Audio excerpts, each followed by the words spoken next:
নমস্কাৰ দৰ্শকসকল, মাঘ বিহুৰ আয়োজনৰ বাবে মই উখোৱা চাউলৰ কৰাই খুন্দিবলৈ ওলাইছোঁ। আপোনালোকক মই কৰাই কেনেকৈ খুন্দে দেখুৱাম, অনুগ্ৰহ কৰি চাব বুলি আশা থাকিল। কৰাই চাউল, অসমীয়া মানুহে কৰাইটো বহুত প্ৰয়োজন বোধ কৰে আৰু বহুত ভাল জলপান অসমীয়াসকলৰ। ধান বহাই সিজাই শুকুৱাই লৈ চাউল উলিওৱা হয়। মই এনেদৰে উলিয়াই লৈছোঁ। মই 2 কেজি লৈছোঁ কৰাই চাউল। দৰ্শকসকল, চাউলখিনি মই ধুই 3বাৰমান লৈছোঁ। ধুই 3বাৰমান লোৱাৰ পিছত চাউলখিনি লেতেৰা পানী গ'লে তিয়াই থ'ব প্ৰায় 1 ঘণ্টামান, অলপ আধা ভিজা হোৱালৈকে। তেতিয়াহে চাউলটো ভাজিলে ভাল হ'ব। দৰ্শকসকল, মই তিয়াই থোৱা চাউলখিনি তৰিয়াম, সেইবাবে মই এটা খৰাহি লৈছোঁ। সেইটো অলপ পাতলভাৱে তাত মই নেট এখন লৈছোঁ পাৰি দিবলৈ, সৰকি নাযাবৰ বাবে চাউলটো। মই চাউলখিনি তাত বাকি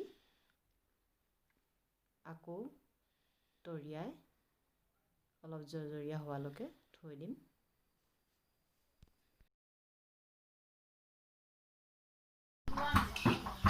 এনেদৰে তৰিয়াই লৈ পেলাই পানীয়ে চাটি মাৰি দিব।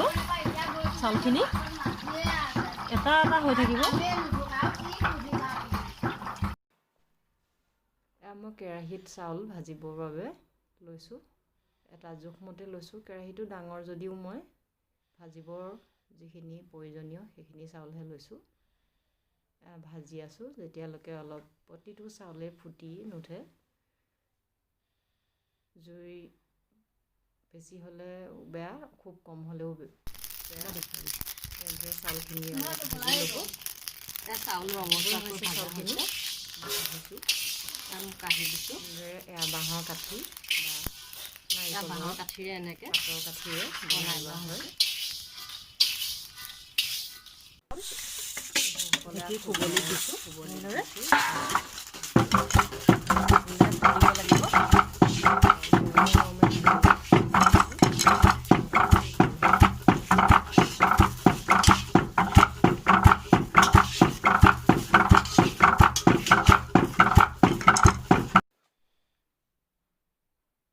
দৰ্শকসকল, এনেদৰে ভাজি বাৰে বাৰে ঢেঁকীত কৰাখিনি খুন্দিব লাগিব।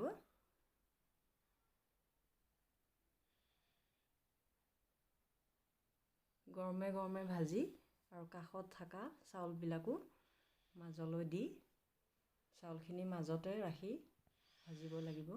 কটনৰ কাপোৰ এখন ল'ব সেইটো কাৰণে।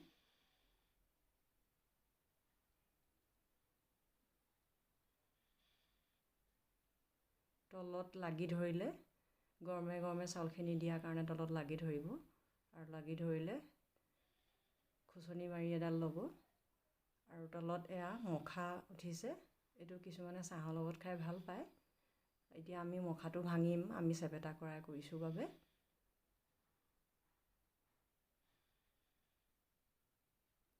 এডাল খুচনি মাৰি হয়, খুচনি মাৰিৰে চাউলখিনি লৰাই বগৰাই সুন্দৰকৈ জলপান হোৱাত সহায় কৰে।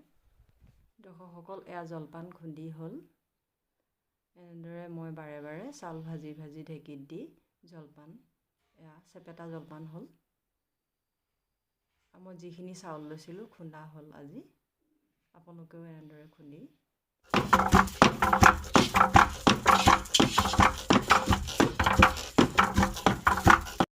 দৰ্শকসকল, মই খুন্দি লোৱা কৰাই জলপান মই গৰম পানীত অলপ তিয়াই ল'লোঁ।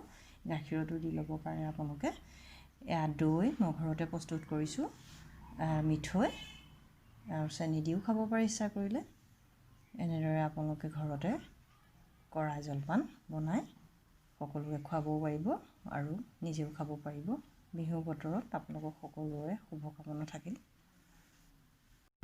দৰ্শকসকল, কৰাই জলপান নিমখীয়াকৈও খাব পাৰে। আৰু মিঠা নোখোৱাসকলে গৰম পানীত তিয়াই লৈ মই আদা কুটি দিছোঁ, তেল অকণমান, নিমখ। এনেদৰে আপোনালোকেও খাই চাবচোন, হজম হোৱাটো সহায় হয়।